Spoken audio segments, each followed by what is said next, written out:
Бисмилла сөз бастаймын, я рахман. Нұр болып ай менен күн толықсыған.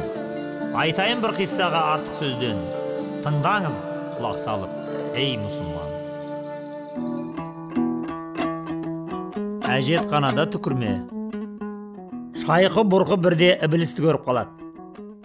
Ей, малғын дейді оған дауыстап. Осы сен адамды азғыруыңды қашан қоясың? Мен оны өлгенше азғыра беремін, әлсіздердің иманын алмай қоймаймын. Мен үшін ең қолайлы сәт өлім сәті дейді ібіліс.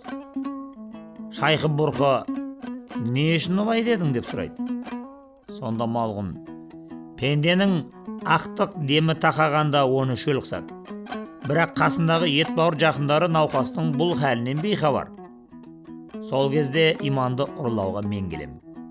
Бір тамшы суға зәру болып, қаталап жатқан бейшараға кесе толы суды көрсетемін. Алла жоқ, пайғамбар жалған деп айтсаң, мына суды беремін деп алдаймын. Егер оның сенімі әлсіз болса, менің дегеніме көнеді. Қайда барады? Көнбегенде. Иманын бір кесе суға айырбастайды.